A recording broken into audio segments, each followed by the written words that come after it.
तो गांव में जो सारा घर का खराब कपड़ा होता था ना, उसको गांव में महिलाएं जो है ये कपड़े उसमें लगाती थी। भारतीय जनता पार्टी के पास जितनी पार्टियां हैं और जितने झंडे हैं, जितने रंग के झंडे हैं, सभी को इकट्ठा कर देंगे तो बस वैसा ही हो जाएगा।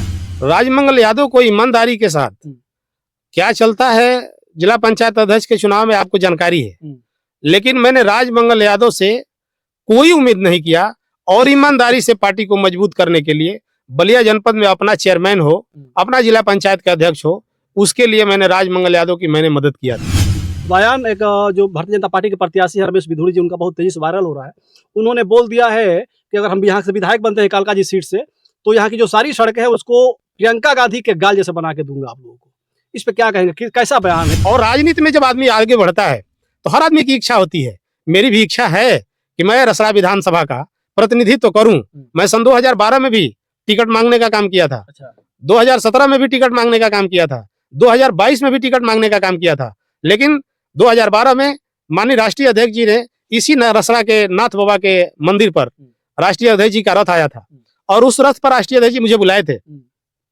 माननीय राष्ट्रीय अध्यक्ष जी ने मुझसे कहा कि मुझे मुख्यमंत्री बनाना चाहते हो कि नहीं चाहते हो। मैंने कहा कि मैं कुछ बनूं या ना बनूं, आपको मैं चाहता हूं कि आप प्रदेश का मुख्यमंत्री बनिए। उसके लिए मैंने सनातन पांडे जी के साथ मजबूती से खड़ा हुआ। अब भारतीय जनता पार्टी को सिर्फ मंदिर खोजना है और भारतीय जनता पार्टी जहां चाहेगी वहीं से मंदिर निकाल लेगी। भारतीय जनता पार्टी के सब कुछ, मैं समझता हूं कि सब कुछ भारतीय जनता पार्टी के हाथ में है। आज लोकतंत्र नहीं है, सब कुछ भारतीय जनता पार्टी के हाथ में है। भारतीय जनता पार्टी जो चाहेगी वो करेगी। पहले जब तक मंत्री नहीं थे तो दरोगा बनाते थे, एसपी बनाते थे, एडिशनल एसपी बनाते थे, एसडीएम बनाते थे, लेकिन जब मंत्री जी हो गए हैं, जब से माननीय मंत्री हो गए हैं, अब उनको राजभर समाज किसी गांव में कैसे जी रहा है, राजभर समाज का बेटा पढ़ेगा कि नहीं पढ़ेगा, कहाँ पढ़ेगा, उनको इसी का कोई ख्याल नहीं है। ओम प्रकाश राजभर जी भी बीमार हैं, संजय निषाद जी भी बीमार हैं, ये भी तो मंत्री हैं। और इन लोगों के विभागों की हालात देख लीजिए, कौन सा विभाग मिला है। नमस्कार, मैं हूं कमलेश और आप देख रहे हैं आधुनिक भारत। साथियों, इस वक्त मैं अपने स्टूडियो पर हूं। स्टूडियो पर रफड़ा के बहुत ही चर्चित नेता आदरणीय संजय यादव जी हैं। संजय यादव चिलकहर के पूर्व ब्लॉक प्रमुख भी हैं। जानेंगे आज की राजनीति के बारे में और संजय यादव के जीवन के बारे में कि इन्होंने राजनीतिक करियर का शुरुआत कहां से किया। स्वागत है आपका संजय जी। बहुत बहुत धन्यवाद आपको। संजय भाई, जानेंगे सबसे पहले आपका शुरुआती दौर कि आप राजनीति में आए, उससे पहले जो आपके पिताजी हैं क्या करते थे? मैं 5 वर्ष का था तो मेरे पिताजी का निधन हो गया जी। और मैं 8वीं क्लास में पढ़ रहा था तो मेरे बाबा का निधन हो गया। अच्छा। पूरा जीवन बहुत ही संघर्षमय रहा जी। मैं इसी भगत सिंह इंटर कॉलेज से पढ़ा हूँ और परिवार, मैं बिल्कुल गरीब परिवार से हूँ। मेरे गांव सभा में मैं समझता हूँ कि मैं सबसे पुअर व्यक्ति था। अच्छा। लेकिन मेरे परिवार के मेरे भाई, 2 भाई हैं, उन लोगों ने बिजनेस किया। उस बिजनेस में मैंने भी हाथ बटाने का काम किया था। जी। 1995 में जब मैं पढ़ रहा था अभी जी। तो उसी समय 95 में हमारे गांव के नौजवानों ने मुझे नवयुवक मंगल दल का अध्यक्ष बना दिया। अच्छा। तो मैं गांव सभा में नवयुवक मंगल दल का जब अध्यक्ष बना जी। तो मैंने रजिस्ट्रेशन करवाया वहाँ से, आपका विकास भवन से। जी। और नौजवानों के लिए बहुत कुछ जो विकास भवन से सुविधाएं मिलती हैं खेल कूद की, उसको इकट्ठा करने का काम किया और लाकर गांव सभा में दिया। और हमेशा नौजवानों के बीच रहा। नौजवानों के बीच रहने के धीरे धीरे एक उत्सुकता उसी समय से राजनीति में रहने की बनी रही। 95 में चुनाव हुआ गांव सभा का। तो गांव सभा के चुनाव में मैंने काफ़ी इंटरेस्ट लिया। अच्छा। और गांव में गोल गैंग होती है जी। अपने गोल गैंग के प्रत्याशी थे दीनानाथ यादव जी। उनको प्रधान बनाने में हम सभी नौजवानों की बहुत बड़ी भूमिका थी। अच्छा। सारे नौजवानों ने लग करके और उनको प्रधान बनाने का काम किया। कुछ दिनों के बाद 95 के बाद सन 2000 का समय आया, 5 साल बीत गया। तो 2000 का जब समय आया तो राजनीतिक चेतना अंदर से जैसे कोई चिंगारी कहीं गिर जाए और धीरे धीरे धुआं उठने लगता है। तो 95 से ही वो राजनीति का धुआं उठने लगा था।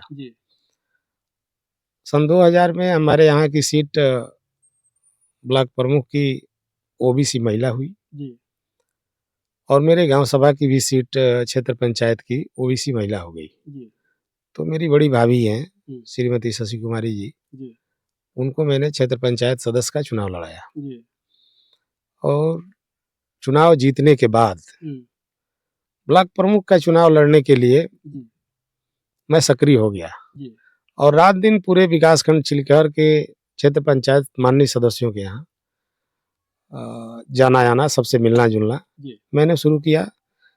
जब मैं चलना शुरू किया तो रास्ते में माननीय सनातन पांडे जी मेरे रास्ते में मिले, राजनीतिक जीवन के रास्ते में, और उन्होंने मुझे ताकत देने का काम किया अच्छा और मैं मेहनत करता रहा।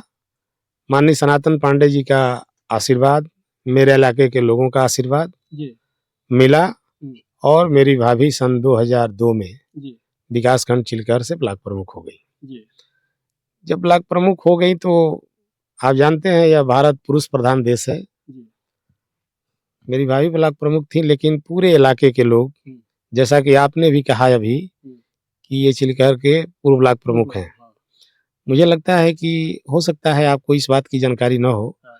लेकिन मैं स्पष्ट आपसे जानकारी दे रहा हूँ हाँ। कि मेरी भाभी वहाँ से ब्लॉक प्रमुख रही हाँ। और पूरा उनके कार्यों का संचालन मैंने विकासखंड चिल्कहर में किया। जी पूरे विकासखंड चिल्कहर में कोई गांव ऐसा नहीं बचा जिस गांव सभा में हमने विकास की किरण नहीं दौड़ाने का काम किया। जी हर गांव में, अच्छा विकासखंड चिल्कहर में हर गांव में हमने जी विकास का कार्य किया। जी उस समय समाजवादी पार्टी की सरकार बनी 2004 में, माननीय नेताजी स्वर्गीय मुलायम सिंह यादव जी मुख्यमंत्री बने और उनकी सरकार में माननीय सदानंद अंचल जी मंत्री बने, माननीय अंबिका चौधरी जी मंत्री बने। मैं अपने इलाके में माननीय अंबिका चौधरी को, माननीय सदानंद अंचल को, माननीय विक्रमादित्य पांडे जी को बुला करके और क्षेत्र पंचायत के अंतर्गत जितने काम होते थे उन सारे कार्यों से उन लोगों के द्वारा उद्घाटन कराना, शिलान्यास कराना और माननीय सनातन पांडे जी को साथ रख करके यह सारा काम हम लोगों ने किया। अब राजनीतिक चेतना धीरे धीरे और जो है मन बढ़ता गया। 2005 में ठीक है, यहाँ पे थोड़ा सा रुकेंगे। जैसे आप बता रहे थे कि बलिया जिला के जितने बड़े नेता थे सबको बुला करके हम यहाँ पे सम्मानित करते थे और जो भी हम कार्य करते थे उसका शिलान्यास करवाते थे। तो ये थे आपके ब्लॉक प्रमुख बनने की बात हो गई। लेकिन जैसे आप पहले बताया कि हम समझते थे कि अपने विधानसभा के सबसे गरीब आदमी थे, लेकिन गरीब होते हुए भी आप कोई कार्य नहीं किए, कोई नौकरी नहीं किए, राजनीति में क्यों जाना चाहे? राजनीति में मेरा मूल मकसद ये था, हमने ये महसूस किया, कुछ अपने इलाके के कुछ जनप्रतिनिधियों को हमने देखा, हाँ। मैं उनका नाम नहीं रखना चाहूंगा, जी। लेकिन कुछ जनप्रतिनिधियों को देखा कि वो नेता बन गए, विधायक बन गए, लेकिन वो सौतेला व्यवहार करते थे लोगों के साथ। अच्छा। जैसा कि आप समझिए, हाँ। मैं जब अपने गांव का मैंने बताया कि मेरी भाभी जब ब्लॉक प्रमुख हुई, मेरे गांव में, मेरा गांव रसड़ा ब्लॉक का जाम गांव है, जाम से मेरे गांव नहीं जा सकते थे, बड़े बोई से आप मेरे गांव नहीं जा सकते थे, चिंतामनपुर से आप मेरे गांव नहीं जा सकते थे, छिब्बी से आप मेरे गांव नहीं जा सकते थे। अच्छा। मैंने ये देखा कि मेरे गांव में कोई विधायक 51 रुपए का काम नहीं किया। अच्छा। कोई माननीय विधायक ने काम नहीं किया। हाँ। और मैंने ये देखा कि पूरे इलाके में राजनीतिक लोग सौतेला व्यवहार कर रहे हैं। अच्छा। हमारे जो दबे कुचले लोग हैं, गरीब लोग हैं, इनके लिए कोई काम नहीं कर रहा है, केवल ये काम कर रहे हैं कि हमारा किस गांव में मैं कहाँ काम करूंगा, वहां मैं मजबूत रहूंगा। कुछ मजबूत लोगों के यहाँ वो लोग काम करते थे और मजबूत लोगों को पकड़ के रखते थे कि हम मजबूत इलाके में रहें। गरीब व्यक्ति की तरफ कोई अपनी नजरें नहीं, मतलब घुमा कर देखता भी नहीं था कि नहीं, हमको गरीब लोगों के लिए भी काम करना चाहिए। ये मैं राजनीति में कोई शौक पूरा करने के लिए नहीं आया, मैंने ये महसूस किया कि ये गरीब लोगों के लिए काम कौन करेगा। तो राजनीति में आने की एक ललक जगी और मैं राजनीति में आया। और जब से मैं राजनीति में आया तो अपने इलाके में गरीब जो गरीब लोग हैं उनके लिए, उनके बहबूदी के लिए, उनके खुशहाली के लिए, अब मेरे पास कोई बहुत बड़ी ताकत नहीं थी, लेकिन एक छोटी सी ताकत थी। तो मैंने छोटी सी ताकत से उन सभी गांवों को, सभी मजरों को जोड़ने का काम किया। जो एक रोड, नाली, ये मूलभूत सुविधा है, इससे मैंने इसको जोड़ने का काम किया, कम से कम वहां के लोग आसानी से जा सकें। और मैंने अपने इलाके में, अपने गांव में काम किया तो उससे कई गांव, जैसे आप सिकरिया से लेकर के, सिकरिया से लोग रसड़ा तहसील आते हैं, और मेरे गांव से आने के बजाय जब बाढ़ आ जाती थी तो लोग नगरा होकर के रसड़ा आते थे। अच्छा। जब मैं बना तो मेरे बनने के बाद चिंतामन, छिब्बी से और नाराज होते हुए रसड़ा लोग आ जाते हैं। पूरे इलाके में मैंने सड़कों का जाल बिछाया। यदि मैं अपने गांव में अपने लिए किया तो पूरे इलाके के लिए हो गया। तो मेरे मन में बस इतना ही था कि इन गरीब लोगों के लिए कौन करेगा, गरीब कमजोर लोगों के लिए राजनीति में मैंने आने का काम किया। यानी कि जो विधायक और सांसद नहीं कर पाए थे, जो गरीब लोग थे उनके यहाँ नहीं पहुंच पा रहे थे, उसको आपने हर रास्ते को जोड़ने का प्रयास किया। इस बात को पूरा जिम्मेदारी के साथ मैं कह सकता हूँ। और किसी गांव में आज भी 20-24 वर्ष हो गया है, किसी भी गांव का नाम पकड़ेंगे तो मैं वहां बता दूंगा बाय नेम कि यहाँ से यहाँ तक मैंने ये काम किया था अपने राजनीतिक जीवन में। आपके राजनीतिक गुरु कौन रहे शुरुआती दौर में? शुरुआती दौर में राजनीतिक गुरु तो हमारे सनातन पांडे थे। अच्छा, उन्हीं को गुरु माने आप? जब से मिले वही गुरु आपको? वही गुरु रहे। और आज भी वही गुरु है, कोई और है? आज भी वही गुरु है। आज भी वही गुरु है। और भी हमारे जिले में जितने हमारे बड़े नेता हैं सभी हमारे गुरु हैं। जितने हमारे सीनियर लीडर हैं सभी गुरु हैं। सबसे कुछ ना कुछ सीखता हूँ, सबसे कुछ ना कुछ सीखने का काम करता हूँ। तो क्या लगता है कि अब एक बार ब्लॉक प्रमुख आपकी भाभी रही और पूरा कार्यभार आपके ऊपर रहा, और आप जिस प्रकार से बताए कि जो विधायक नहीं कर पाए, जो सांसद नहीं कर पाए, उस कार्य को हमने करके पूरे अपने क्षेत्र में और विधानसभा में दिखाया, तो अब क्या लगता है कि एक बार फिर से आप ब्लॉक प्रमुख बनने की तैयारी में है या फिर विधानसभा की तैयारी है? क्या तैयारी चल रही है आपकी? मैंने आधी अधूरी आपको बताया जी। उसके बाद 2005 में मेरी दूसरी भाभी जो है, अच्छा, जिला पंचायत की सदस्य बनी। अच्छा। और मैंने पूरे 5 वर्ष में उस बार राजमंगल यादव बलिया के जिला पंचायत अध्यक्ष बने थे। अच्छा। राजमंगल यादव को ईमानदारी के साथ क्या चलता है जिला पंचायत अध्यक्ष के चुनाव में आपको जानकारी है, लेकिन मैंने राजमंगल यादव से कोई उम्मीद नहीं किया और ईमानदारी से पार्टी को मजबूत करने के लिए बलिया जनपद में अपना चेयरमैन हो, अपना जिला पंचायत का अध्यक्ष हो, उसके लिए मैंने राजमंगल यादव की मैंने मदद किया था। अच्छा। और राजमंगल यादव ने भी बखूबी मेरे साथ ईमानदारी के साथ उन्होंने मेरा सहयोग किया और मैंने इलाके में काम किया। फिर 2010 में जिला पंचायत का चुनाव मैं स्वयं लड़ा और 2010 में भी मैं जिला पंचायत का सदस्य बना। अच्छा। 2015 में भी सामान्य सीट हुई थी, उसमें भी मैंने जिला पंचायत का चुनाव लड़ा। अच्छा। और फिर तीसरी बार, एक बार भाभी और 2 बार मैं खुद जिला पंचायत का सदस्य बना। मैं जहां से मैं 2 इलाकों से, हजौली से और इधर सलेमपुर के इलाके से मैं जिला पंचायत का सदस्य बना। तो उतने दिनों में, जितने दिनों में मैं जिला पंचायत का सदस्य बना, एक ऐतिहासिक काम किया अपने इलाके में। अच्छा। लोग मेरा नकल करते हैं। कुछ हमारे माननीय सदस्य हैं बलिया जनपद के, जो हमसे सीखने का काम करते हैं कि आखिर आपने क्या किया कि 3 बार जिला पंचायत के सदस्य बन गए। और सिर्फ मैंने काम करके लोगों का दिल जीतने का काम किया और मेरे कार्यों के आधार पर लोग मुझसे भरोसा करते हैं। लोग जानते हैं कि यह व्यक्ति मेरे साथ, संजय यादव, यदि हमारे साथ खड़ा हो गया है तो अंत तक खड़ा रहने का काम करेगा। मैं जिसके साथ खड़ा हुआ उसके साथ अंत तक खड़ा रहा। चाहे किसी तरीके की कोई मुसीबत आई तो मैं उससे पीछे हटने का काम राजनीतिक जीवन में नहीं किया। और राजनीति में जब आदमी आगे बढ़ता है तो हर आदमी की इच्छा होती है। मेरी भी इच्छा है कि मैं रसड़ा विधानसभा का प्रतिनिधित्व करूं। मैं सन 2012 में भी टिकट मांगने का काम किया था। अच्छा। 2017 में भी टिकट मांगने का काम किया था। 2022 में भी टिकट मांगने का काम किया था। लेकिन 2012 में माननीय राष्ट्रीय अध्यक्ष जी ने इसी रसड़ा के नाथ बाबा के मंदिर पर राष्ट्रीय अध्यक्ष जी का रथ आया था और उस रथ पर राष्ट्रीय अध्यक्ष जी मुझे बुलाए थे। माननीय राष्ट्रीय अध्यक्ष जी ने मुझसे कहा कि मुझे मुख्यमंत्री बनाना चाहते हो कि नहीं चाहते हो। मैंने कहा कि मैं कुछ बनूं या ना बनूं, आपको मैं चाहता हूं कि आप प्रदेश का मुख्यमंत्री बनिए। उसके लिए मैंने सनातन पांडे जी के साथ मजबूती से खड़ा हुआ। 2017 में भी सनातन पांडे जी के साथ मजबूती से खड़ा हुआ और 2022 में यदि माननीय राष्ट्रीय अध्यक्ष अखिलेश यादव जी ने महेंद्र चौहान को टिकट दे दिया तो महेंद्र चौहान के साथ भी पूरी मजबूती के साथ, यहाँ तक कि आर्थिक मदद भी करनी पड़ी तो महेंद्र चौहान को हम लोगों ने आर्थिक मदद करके और यहाँ से उस मुकाम तक पहुंचाया कि इस इलाके के लोग ये सोच भी नहीं सकते थे कि माननीय विधायक उमाशंकर सिंह जी 5000 से हार पाएंगे। हम लोग ये मानकर चल रहे थे कि हम लोग चुनाव जीत गए हैं। हो सकता है थोड़ी बहुत हम लोगों से कहीं चूक हो गई जिसकी वजह से समाजवादी पार्टी का महेंद्र चौहान यहाँ से चुनाव हार गए, लेकिन हम लोगों का भरपूर प्रयास था कि यहाँ से समाजवादी पार्टी इस बार चुनाव जीते। और आज भी मन में है, टिकट किसी को माननीय राष्ट्रीय अध्यक्ष जी दे, हम समाजवादी पार्टी के लिए जीते हैं, समाजवादी पार्टी के लिए मरते हैं। कल किसी को टिकट देंगे उसके साथ भी मजबूती से खड़ा रहने का काम करूंगा। लेकिन मन में ये है, भाव है कि हो सकता है मेरे नेता की निगाहें मेरे ऊपर भी पड़ी तो मैं भी मजबूती से यहाँ लड़ने का काम करूंगा और रसड़ा विधानसभा से मैं चाहता हूं एक बार समाजवादी पार्टी जीत कर जाए और उत्तर प्रदेश में प्रतिनिधित्व करने का काम करे। नहीं, देखने को मिलता है जब भी चुनाव होता है तो देखा जाता है कि रफड़ा में अब बड़ा क्रांतिकारी तरीके से अपने बातों को रखते हैं और बड़ी लगन से मेहनत करते हैं। पिछली बार भी हमने देखा 2022 चुनाव हम थे यहीं पे, और इस बार अगर जैसे कहा जाता है कि रफड़ा विधानसभा में यादव की संख्या बहुत कम है, यादव की संख्या बहुत कम है रफड़ा विधानसभा में।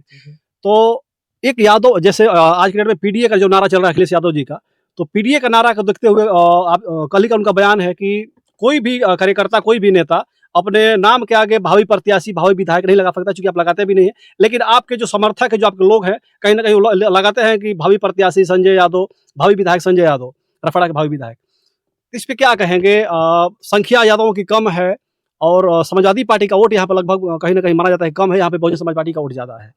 तो किस बेस पे आप टिकट ले पाएंगे, ये बड़ा आपके लिए बड़ा सवाल है। देखिए, ये राष्ट्रीय अध्यक्ष जी का विषय है। और जो आपने कहा कि यादवों की संख्या कम है, माननीय सनातन पांडे जी हमारे यहाँ से 7,000 की आबादी थी ब्राह्मण समाज की, लेकिन अपने संघर्षों के बल पर वो विधायक बने। अंबेडकर नगर में राय साहब विधायक बने, सिर्फ एक घर राय साहब थे और अपने संघर्षों के बल पर और लोगों का दिल जीतने का काम किया उन्होंने, तो वहां से विधायक बने। यहाँ यादव की आबादी कम नहीं है, और यदि आप ये मानकर चल रहे हैं कि यादव की आबादी जीतने के लिए नहीं है, हम एक जाति से नहीं जीत सकते। समाजवादी पार्टी सिर्फ एक जाति के लिए काम नहीं करती है, समाजवादी पार्टी सबके लिए काम करती है। संजय यादव अपने इलाके में यदि 3-3 बार जिला पंचायत के सदस्य हुए हैं तो एक जाति से नहीं हुए हैं। मेरे इलाके के, चाहे अगड़ा हो, चाहे पिछड़ा हो, चाहे दलित हो, किसी भी जाति का हो। अब मेरे इलाके में तो बहुत सारे ऐसे गांव हैं जहां ठाकुर बाहुल्य इलाका है। अच्छा। अब आप चले जाइए कैथी में, तो वहां ठाकुर बाहुल्य इलाका है। आप चले जाइए मेरे यहाँ छिपी में, ठाकुर बाहुल्य इलाका गांव है। हजौली में चले जाइए, वहां भी ठाकुर बाहुल्य इलाका कहा जाता है। मैं हजौली से 1-1 हजार वोट पाता हूँ। अच्छा। कैथी जैसे गांव में जीतता हूँ, गोपालपुर जैसे गांव में, गोपालपुर केवल ब्राह्मणों का गांव है, वहां ब्राह्मण लोग रहते हैं, लेकिन वहां से मैं चुनाव जीतता हूँ। हम लोग केवल एक जात के लिए काम नहीं करते, हर जात के लिए काम करते हैं, और हर जात में हम लोगों की अपनी पकड़ है, तब चुनाव लड़ने की बात करते हैं। एक छोटा सा गांव का भी आप चुनाव लड़ते हैं तो एक जाति से आप चुनाव नहीं जीत सकते। आपको चुनाव जीतने के लिए हर जाति, हर धर्म के लोगों का सहयोग जब मिलेगा तब आप चुनाव जीतेंगे, और तब हम लोग चुनाव लड़ने के लिए ताल ठोकने का काम करते हैं। और चुनाव लड़ने के लिए सिर्फ एक दिन काम नहीं करते हैं। कुछ नेता हैं जो बरसाती मेढक की तरह दिखाई देने लगते हैं, 5 साल दिखाई नहीं देते हैं। आप सोशल मीडिया पर देखते होंगे, लगातार कहीं ना कहीं किसी ना किसी के दुख में, सुख में, खुशी में, गम में, हर जगह हम लोग शामिल रहते हैं। और आज से नहीं रहते, जब से राजनीतिक जीवन शुरू हुआ है तब से और आज तक लोगों के बीच हमेशा बना रहने का काम करते हैं। और जिस भी परिस्थिति में जहां भी जरूरत पड़ती है वहां हम लोग मजबूती से खड़ा होने का काम करते हैं। कभी कोई कार्यकर्ता, कभी कोई हमारा साथी याद किया होगा, आधी रात को जरूरत पड़ी होगी तो वहां जाकर मजबूती से खड़ा होने का काम किया। अच्छा, एक चीज यहाँ पे आज से लगभग तीसरा चुनाव हो गया, हमें लग रहा है कि तीसरा चुनाव जब से उमाशंकर सिंह विधानसभा यहाँ पे चुनाव लड़े तब से ये माना जा रहा है कि विधानसभा के प्रत्याशी जब तक उमाशंकर सिंह रहेंगे रफड़ा में तब तक दूसरा कोई यहाँ पे जीत नहीं सकता है। इस पे आप क्या कहेंगे, किस प्रकार से उनका सामना कर पाएंगे? ये जो लोग कहते हैं, माननीय उमाशंकर सिंह जी पहली बार चुनाव लड़े थे, कितना अंतर था चुनाव में, जीत का कितना अंतर था। दूसरी बार चुनाव लड़े, कितना अंतर था। और तीसरी बार जब चुनाव लड़े तो बिल्कुल गंगा जी के आरार पर खड़ा थे। अच्छा। इसमें कोई दो राय नहीं है ना। पता नहीं कहा जाता, कोई ठीक नहीं था। तो चुनाव में कुछ कहा नहीं जा सकता है। माननीय विधायक जी चुनाव जीत गए, लेकिन आपने देखा मेरे इलाके के कार्यकर्ताओं का जो जोश था, जो खरोश था और जो गुस्सा था, भारतीय जनता पार्टी के प्रति जो गुस्सा था, यहाँ जो स्थानीय स्तर पर गुस्सा था लोगों के अंदर। अभी यहाँ भी जो काम होते हैं, आज भी मैं इस बात को कहने में थोड़ा भी पीछे नहीं हट सकता, यहाँ भी जो काम होते हैं वो सौतेला व्यवहार किया जाता है। मुझे यह बात कहने में कोई संकोच नहीं है। अच्छा। आज भी सौतेला व्यवहार, जबकि यह होना नहीं चाहिए, यह नहीं होना चाहिए। किस प्रकार का सौतेला व्यवहार, मतलब क्या किया जाता है? मैं जो एक बात बता रहा हूँ, सौतेला व्यवहार, आप इलाके में घूमेंगे तो आपको दिखाई देगा कि सौतेला व्यवहार होता है कि नहीं होता है। लेकिन जब कोई मुख्यमंत्री बनता है तो वो सौतेला व्यवहार नहीं करता। मेरे यहाँ के आदरणीय मुख्यमंत्री अखिलेश यादव जी जब सरकार में थे तो रसड़ा विधानसभा के लिए कोई सौतेला व्यवहार उन्होंने नहीं किया। उन्होंने रसड़ा से प्रधानपुर तक का सवाल हो, रसड़ा से मुडेरा तक का सवाल हो, या आगे तिराहीपुर तक का सवाल हो, सीधागर घाट से नगरा तक का सवाल हो, चाहे नगरा से बैरिया तक का सवाल हो, या अखिलेश यादव जी ने अपनी सरकार में पैसा दिया, चिलकर से मटही तक का सवाल हो, चाहे मटही से रसड़ा तक का सवाल हो, पूरे इलाके में उनके मन में यह भाव रहता कि समाजवादी पार्टी का तो रसड़ा में विधायक नहीं है, हमको तो वहां पैसा नहीं देना चाहिए। लेकिन उन्होंने यह महसूस किया कि रसड़ा में हमारा विधायक है या नहीं। 12 के बीच में काम, 12 से 17 के बीच में जो काम हुआ, क्या उस तरीके का काम रसड़ा में आज दिखाई देता है?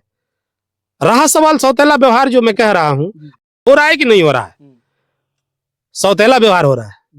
जिन लोगों ने उनको वोट देकर के अपना एमएलए बनाया है, उनके साथ सौतेला व्यवहार हो रहा है। हम तो वोट नहीं देते हैं, हमारी बात ही छोड़ दीजिए।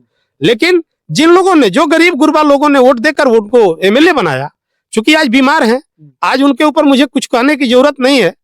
भगवान करें वो जल्दी स्वस्थ हों, मेरी शुभकामना है वो जल्दी स्वस्थ हों, रहेंगे तो इस इलाके के लिए कुछ करेंगे। लेकिन युद्ध के मैदान में जब हम लोग आते हैं तो आमने सामने लड़ते हैं, और मैं उनके कार्यों पर सवाल उठा सकता हूं। मेरे इलाके में बहुत सारी जगह हैं, जब आप घूम कर देखेंगे तो आपको समझ में आ जाएगा, मुझे उस समय बनाने की जरूरत नहीं पड़ेगी। ठीक है, तो ये तो रहा रफड़ा विधानसभा की। हम थोड़ा सा ऊपर उठते हैं। अखिलेश यादव 2000 ये जो 24 का चुनाव रहा, इससे पहले कुछ दिन पहले से जो पीडीए का एक गठन किए हैं कि पीडीए हमारा एक रहेगा, और पीडीए को लेकर हम लगातार अब चलेंगे तो हम कहीं ना कहीं देश में आगे बढ़ेंगे। और पीडीए का नारा तो अखिलेश यादव ने दिया है, और इसका रिजल्ट भी मिला है 2024 चुनाव में। क्या लगता है कि पीडीए का जो नारा है और पीडीए का जो फैक्टर है, ये 2027 में भी काम करेगा?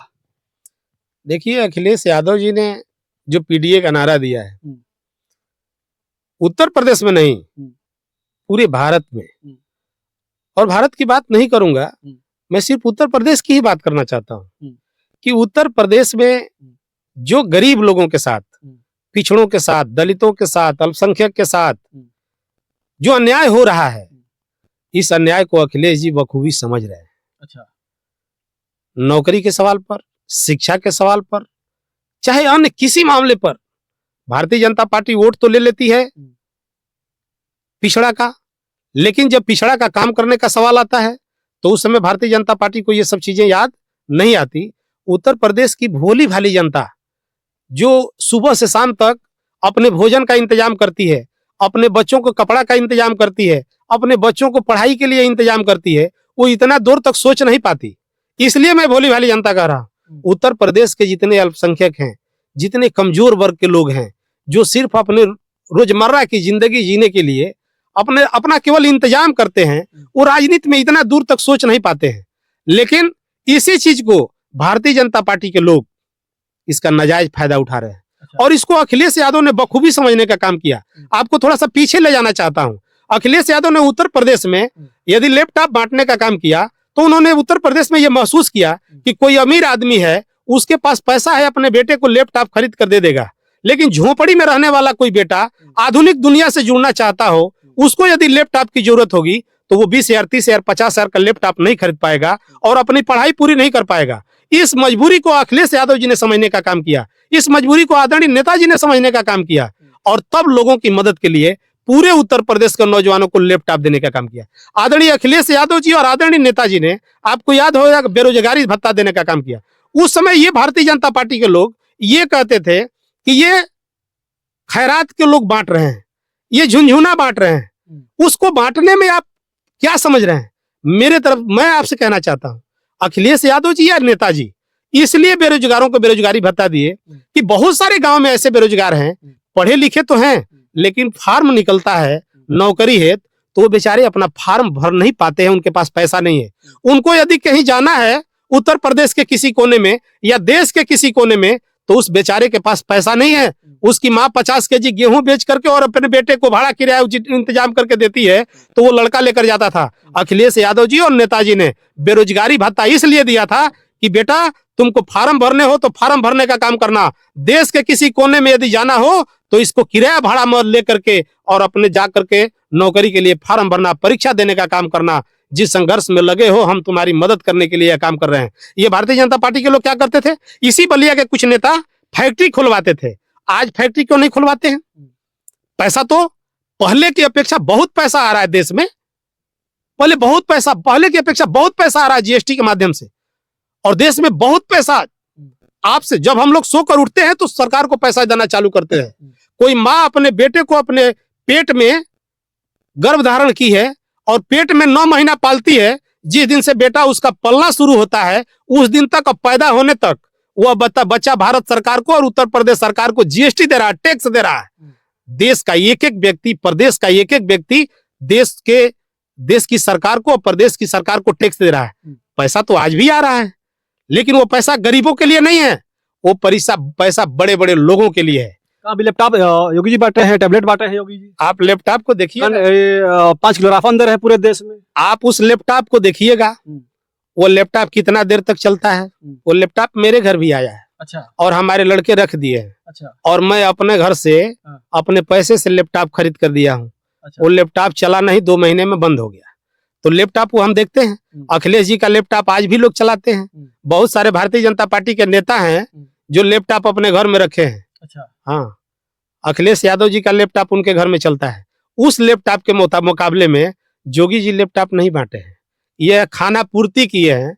यह बात कहीं मतलब कहीं से ये नहीं है कि आप देखिएगा लैपटॉप को, उस लैपटॉप की क्वालिटी क्या है। अखिलेश यादव जी के लैपटॉप की योगी जी सिर्फ फॉर्मेलिटी पूरा किए हैं। सिर्फ फॉर्मेलिटी कि मैंने भी टैबलेट दे दिया। अच्छा। कोई 100 नंबर को 112 करने के जैसा कुछ नहीं है। 100 नंबर को 112 करके बिल्कुल कबाड़ा किया उन्होंने। 100 नंबर जब थी, आज अब क्या बताएं, जहां जैसे गांव में एक कहावत कही जाती है ना कि प्रदेश की हालत सड़े हुए पुअरा की हो गई है।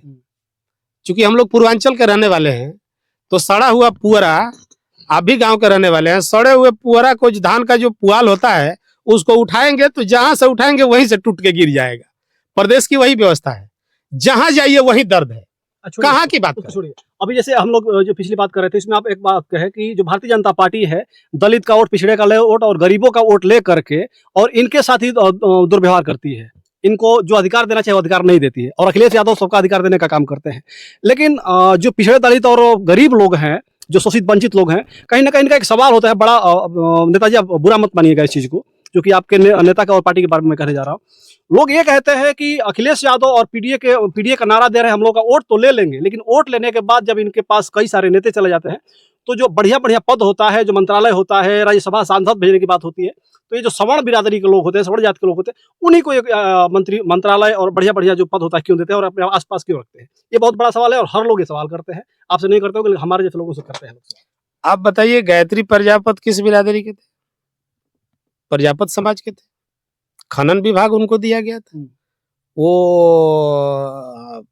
ओबीसी समाज के नहीं थे। और वो केवल गायत्री प्रजापत नहीं, प्रदेश में बहुत सारे नेता हमारे ओबीसी समाज के, बहुत सारे नेता दलित समाज के। अरे वैसे तो अगर कहा जाए तो भारतीय जनता पार्टी ने भी मध्य प्रदेश में यादव को मुख्यमंत्री बनाया है, उत्तर प्रदेश में डिप्टी सीएम बनाया है केशव प्रसाद मौर्य का। ऐसे कई सारे बड़े नेता हैं। केशव प्रसाद मौर्य का कितना चलता है आपको पता है? केशव प्रसाद मौर्य जी कहाँ बैठते हैं मीटिंगों में आपको पता है? योगी जी के अलावा, आदरणीय माननीय मुख्यमंत्री आदित्यनाथ योगी जी के अलावा उत्तर प्रदेश में किसी की कुछ नहीं चलती है। अच्छा। और माननीय मुख्यमंत्री जी हर विभागों में जो प्रमुख सचिव लोग बैठे हैं, सभी माननीय मुख्यमंत्री जी के लोग बैठे हैं। जाकर अभी सारे लोगों का भी बयान, अभी एक विधायक का आपने बयान देखा होगा, माननीय विधायक हैं पश्चिम के, उनका आपने बयान देखा होगा। आप सारे मंत्री लोगों का बयान आप सुनते रहे कभी कभी। सारे लोग बीमार हैं, कोई बोलता नहीं है। अब बस उनको ये है कि मैं मंत्री हूँ। ओम प्रकाश राजभर जी भी बीमार हैं, संजय निषाद जी भी बीमार हैं, ये भी तो मंत्री हैं। और इन लोगों के विभागों की हालत देख लीजिए, कौन सा विभाग मिला है? पंचायती राज विभाग मिला है ओम प्रकाश राजभर जी को। अपने समाज के लोगों को, पूरे उत्तर प्रदेश के राजभर समाज को सफाई कर्मी की भी भर्ती कर सकते हैं क्या? सिगरेटरी की भर्ती कर सकते हैं क्या? कुछ सिगरेटरी की ही भर्ती कर देते, कुछ सफाई कर्मी की ही भर्ती कर देते। ये पंचायती राज विभाग के अंतर्गत आता है, तो भी राजभर साथियों का कुछ कल्याण हो जाता। अच्छा। कुछ पढ़े लिखे होते तो पुलिस विभाग में उन सबों को करवा देते। पहले जब तक मंत्री नहीं थे तो दरोगा बनाते थे, एसपी बनाते थे, एडिशनल एसपी बनाते थे, एसडीएम बनाते थे। लेकिन जब मंत्री जी हो गए हैं, जब से माननीय मंत्री हो गए हैं, अब उनको राजभर समाज किसी गांव में कैसे जी रहा है, राजभर समाज का बेटा पढ़ेगा कि नहीं पढ़ेगा, कहाँ पढ़ेगा, उनको इसी का कोई ख्याल नहीं है। शिक्षा के क्षेत्र में जो फीस बढ़ गई है, पहले कम पैसे में लड़के पॉलिटेक्निक कर लेते थे, कम पैसे में लड़के ITI कर लेते थे, सरकारी नौकरी नहीं भी मिलती थी तो प्राइवेट भी किसी कंपनी में जा करके अच्छा सैलरी पाते थे और अपने परिवार को ऊपर उठाने का काम करते थे। क्या आज OBC समाज, दलित समाज या अल्पसंख्यक समाज या अगड़े भी जो गरीब हैं बेचारे, उनके बच्चे यदि पॉलिटेक्निक करना चाहते हैं, ITI करना चाहते हैं, छोटी शिक्षा है, यदि ऐसा करना चाहते हैं, ग्रेजुएशन करना चाहते हैं, पहले लड़के ग्रेजुएशन करते थे कितना पैसा लगता था, आज सरकार ने फीस बढ़ा करके कहां तक पहुंचा दिया है। आप बताइए, हम लोग छोटा मोटा स्कूल भी चलाते हैं और लोगों के बीच रहते हैं, लोग चर्चा करते हैं। अब तो हम देख रहे हैं डिग्री कॉलेजों में लड़के एडमिशन तक नहीं करा रहे, सिर्फ इंटर तक पढ़ाई पढ़ रहे, किसी तरीके से इंटर कर लिए और किसी ना किसी कंपनी में चले गए बेचारे। अब ऊपर की पढ़ाई पढ़ नहीं रहे, उनके पास पैसा है नहीं, वो अपने बेटी की शादी करें, अपने बेटों की कपड़ा लता का इंतजाम करें, अपने खेती का इंतजाम करें, कि अपने बेटे को 20,000 रुपया का इंतजाम करके 30,000 का इंतजाम करके कहां पढ़ाने जाए। पहले बहुत कम पैसे में, पहले की जो शिक्षा नीति थी, बहुत कम पैसे में गरीब परिवार के लड़के भी पढ़ के शिक्षित हो जाते थे और छोटी मोटी कंपनियों में भी जा करके अपने परिवार का पालन पोषण बढ़िया से कर लेते थे।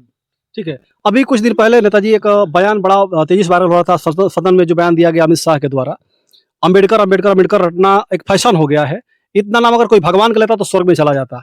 इस पे आप क्या कहेंगे? देखिए, अमित शाह जी देश के गृह मंत्री हैं, बड़े नेता हैं, मेरे जैसा छोटा कार्यकर्ता उनके ऊपर कोई चर्चा करे ये अच्छी बात नहीं है, लेकिन इतना जरूर है कि देश की जनता ने माननीय अमित शाह जी की बातों को सुना है और सुनने के बाद काफी मर्माहत है। अच्छा। जो OBC समाज है, दलित समाज है, अल्पसंख्यक समाज है, गरीब लोग इससे काफी आहत है। यदि संजय यादव राजनीति में छोटे मोटे पौधान पर पहुंचा है तो डॉक्टर भीमराव अंबेडकर की देन है। डॉक्टर भीमराव अंबेडकर का यह आशीर्वाद नहीं मिला होता हम लोगों को तो शायद मेरे जैसा व्यक्ति समाज में काम करने का मौका मुझे नहीं मिलता। डॉक्टर भीमराव अंबेडकर के ऊपर जो उन्होंने टिप्पणी किया है, मैं उसकी भर्त्सना करता हूँ। अच्छा। और अपनी जो भारतीय जनता पार्टी के नेताओं के दिल में जो चलता है, जो माननीय प्रधानमंत्री जी के दिल में चलता है, जो माननीय गृह मंत्री जी के दिल में चलता है, जो उत्तर प्रदेश के नेताओं के दिल में जो चलता है, वो सारी बातें उजागर हो गई और उसको हमारे गृह मंत्री जी ने उजागर करने का काम किया है। शायद अंबेडकर, डॉक्टर भीमराव अंबेडकर नहीं होते तो अमित शाह जी देश के गृह मंत्री नहीं होते, लोकतंत्र नहीं होता और संविधान नहीं होता तो अमित शाह जी देश के गृह मंत्री नहीं बने होते। शायद बड़े पदों पर जाने के बाद उनको यह बात दिमाग से निकल गई है कि डॉक्टर भीमराव अंबेडकर की देन है कि हम यहाँ तक पहुंचे हैं। और मैं समझता हूँ देश में आंदोलन हुए हैं, उनको अपनी बात वापस लेनी चाहिए। नहीं भी ले रहे हैं तो कोई बात नहीं, ये उनका विषय है, लेकिन देश का पूरा अल्पसंख्यक समाज, OBC समाज और दलित समाज उनकी बातों से मर्माहत है। आने वाले दिनों में इसका बखूबी जवाब देने का जनता काम करेगी। अच्छा, प्रदेश ही नहीं देश में एक बहुत बड़ा मुद्दा तेजी से चल रहा है, मस्जिद के नीचे मंदिर खोजने वाला। ये आपको क्या लगता है, मस्जिद के नीचे मंदिर क्यों खोजा जा रहा है, इस पे क्या कहेंगे आप? देखिए, मस्जिद के नीचे जो मंदिर खोजा जा रहा है, अयोध्या में मंदिर बन गया, मंदिर का काम खत्म हो गया। अब भारतीय जनता पार्टी को कुछ ना कुछ चाहिए मसाला, और भारतीय जनता पार्टी जहां आप बैठे हैं यहाँ खोदने लगे तो वहां भी कुछ ना कुछ मिल जाए। कुछ ना कुछ खोज के निकाल देगी और भारतीय जनता पार्टी के लोग निकाल देंगे और निकाल करके उसी को अपना शगुफा बना करके उनको वोट सेंट्रलाइज करना है और देश की जनता को सिर्फ ये बताना है। अब उनके पास कोई विकल्प नहीं है, उनको विकास के नाम पर कोई चर्चा नहीं करना है, बेरोजगारी के नाम पर कोई चर्चा नहीं करना है, देश में स्वास्थ्य के सवाल पर कोई चर्चा नहीं करना है। देश में आप बताइए, बलिया जनपद में या उत्तर प्रदेश में या इधर इर्द गिर्द कहीं बताइए कोई नया हॉस्पिटल बना है जहां जाकर के गरीब लोग अपने बेटे बेटी, अपने माता पिता का इलाज करा पाएंगे? कोई हॉस्पिटल बना हो तो बताइए। सारे लोग मऊ में जाते हैं, बनारस में जाते हैं या प्राइवेट हॉस्पिटलों में जाने का काम करते हैं। कोई ऐसा काम हुआ है? तो भारतीय जनता पार्टी के पास ये सब काम करने के लिए तो कुछ है नहीं। अब भारतीय जनता पार्टी को सिर्फ मंदिर खोजना है और भारतीय जनता पार्टी जहां चाहेगी वहीं से मंदिर निकाल लेगी। भारतीय जनता पार्टी के सब कुछ, मैं समझता हूं कि सब कुछ भारतीय जनता पार्टी के हाथ में है। आज लोकतंत्र नहीं है, सब कुछ भारतीय जनता पार्टी के हाथ में है। भारतीय जनता पार्टी जो चाहेगी वो करेगी, लेकिन यह जनता है। आपको याद होना चाहिए, देश में कभी कांग्रेस की सरकार हुआ करती थी, इसी तरीके की सरकार हुआ करती थी। हम लोगों ने देखा तो नहीं है, लेकिन अपने पुरखों से सुनने का काम किया है। कभी जब विदेशी इस देश पर राज करने के लिए आए थे तो उनके जीवन में भी कभी सूर्य अस्त नहीं होता था। यहां आते थे तो दिन और वहां जाते थे तो दिन। कांग्रेस पार्टी की सरकार थी, पूरे भारत में कांग्रेस पार्टी का, हर प्रदेश में कांग्रेस पार्टी का, और इसी माटी के लाल जयप्रकाश नारायण ने बिगुल फूंकने का काम किया और कांग्रेस पार्टी को उखाड़ करके 7 समुंदर पार फेंकने का काम किया और समाजवादी पार्टी की सरकार बनवाने का काम किया था। तो अमित शाह जी को और भारतीय जनता पार्टी के नेताओं को यह समझना चाहिए, ये जनता है, आने वाले दिनों में इनको बखूबी जवाब देने का काम करेगी। अच्छा, संभल के इस मामला के बाद संभल काफी चर्चा में लगातार रहा है और आप ही के पार्टी के नेता हैं, पूर्व विधायक हैं और वर्तमान के सांसद हैं जियाउर रहमान वर्क जी। उनके ऊपर 1.5 करोड़ रुपए का बिजली का बकाया या फिर चोरी का मामला उनके ऊपर प्लांटी लगाई गई है। इस पे क्या कहेंगे आप? इतने बड़ी संख्या में चोरी कैसे कर रहे थे बिजली का वो? अब देखिए, ये सब संभल का मामला है और वहां के विषय में बहुत मुझे कोई जानकारी नहीं, टीवी पर ही देखता हूँ क्या है क्या नहीं है। भारतीय जनता पार्टी हर जगह जो है जो कर्मचारी है बिजली विभाग के जाते हैं और बिजली का बिल भेजते हैं। अब मान लीजिए कि मैं तो देखता हूँ बिजली विभाग का जो मीटर रीडर है वो संविदा पर रखे गए हैं। अच्छा। और ये मीटर रीडर मौके पर जाते नहीं है, कहीं मीटर चेक करते नहीं है, घर बैठे बिल बनाकर भेज देते हैं। आपको जानकारी है कि नहीं है? बिल बनाकर घर बैठे भेज देते हैं और बिल हमको देना पड़ता है। सरकार के कर्मचारी हैं जो बनाकर भेज दिए, हमने बिल दे दिया। हमने ये भी देखा है कई लोगों की, जब हम लोग पैरवी करने के लिए जाते हैं, मैंने ये भी देखा कि किसी के नाम से कनेक्शन है, वो अपनी पूरी बिजली की बिल जमा किया है और उसका दूसरे का आईडी नंबर उसके ऊपर चढ़ा करके और उसके ऊपर 2 लाख का बकाया भेज दिया जाता है। वो आदमी परेशान हो जाता है, भाई हमने तो बिजली का पूरा बिल जमा किया है, मेरे ऊपर कहां से आ गया? तो पता चलता है कि अब वहां जाने के बाद वो सुधार करवाता है, 5 दिन उसका टाइम लगता है, दिमागी बर्डन कितना है, सुधार होता है। तो ये बिजली विभाग का काम भगवान भरोसे चल रहा है। मैंने आपको एक बात बता दिया कि बिल्कुल सड़े हुए पुअरा की हाल है भाई, और कुछ नहीं। अच्छा, ठीक है। अभी इस वक्त दिल्ली में चुनाव चल रहा है, चुनाव सभी पार्टियों ने अपना अपना प्रत्याशी वहां पर उतार चुका है और इस वक्त एक बहुत बयान एक जो भारतीय जनता पार्टी के प्रत्याशी रमेश बिधूड़ी जी, उनका बहुत तेजी से वायरल हो रहा है। उन्होंने बोल दिया है कि अगर हम यहाँ से विधायक बनते हैं कालकाजी सीट से, तो यहाँ की जो सारी सड़कें हैं उसको प्रियंका गांधी के गाल जैसे बना के दूंगा आप लोगों को। इस पे क्या कहेंगे? कैसा बयान है? इस पे काफी बवाल चल रहा है। इस तरीके का बयान बड़े नेता हैं, बिधूड़ी जी इसके पहले सांसद थे, हम लोगों ने उसका लोकसभा में देखा था और किस तरीके की भाषा का प्रयोग उन्होंने किया था तो उसको भी देखा गया था।